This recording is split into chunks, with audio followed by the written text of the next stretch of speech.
చూపించినా, దౌర్జన్యాలు చేసినా, ఓటర్స్ను పెట్టుకుపోయినా గూడూరు శ్రీనివాసులు గారిని అదే రకంగా 11 మంది డైరెక్టర్ ఎన్నుకున్నారు.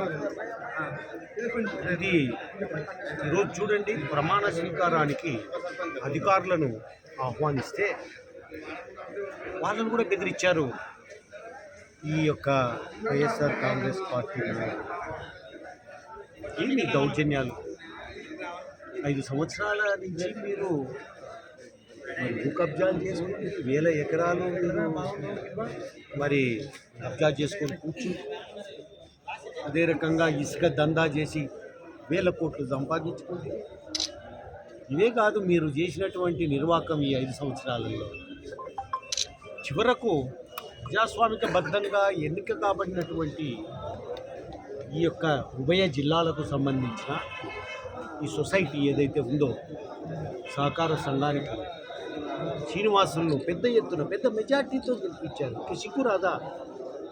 ఎందుకు మీరు ఈ రకంగా ప్రమాణ స్వీకారాన్ని కూడా అడ్డుకునే పరిస్థితులు ఎందుకు వచ్చాయో నాకైతే అర్థం కాదు. పండింది మీకు మరి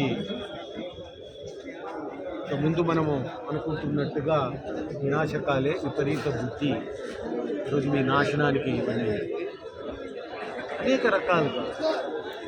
ఎప్పుడో 7-8 ఏళ్ల కిందట జరిగినటువంటి ఈ యొక్క అలుగు నిర్మాణం కోసం మరి ఏదో లాంఛనంగా దాన్ని ప్రొటెస్ట్ చేస్తూ అక్కడికి వెళ్ళినటువంటి వాళ్ళ మీద కేసు పెట్టి ఈరోజు అరెస్ట్ చేయడం, నాన్ బెయిలబుల్ సెక్షన్స్ పెట్టడం.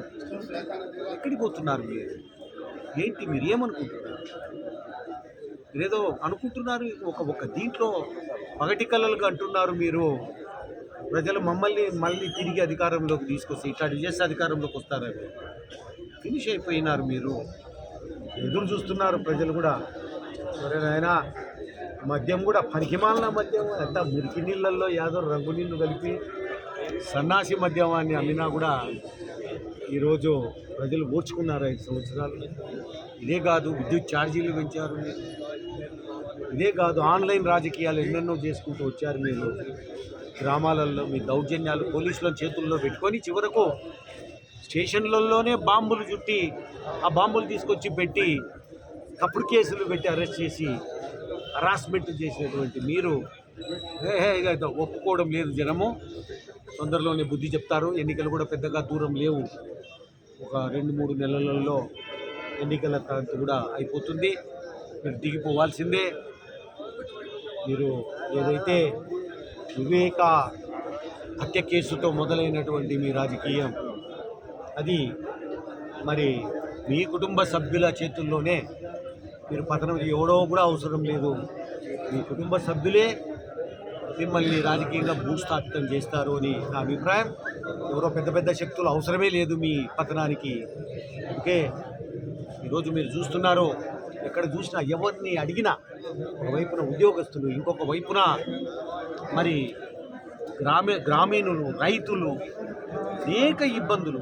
10 రూపాయలు సంపాదించుకుంటే 100 రూపాయలు ఖర్చు పెడితే తప్ప కడుపు నిండే పరిస్థితి లేదు ఈనాడు.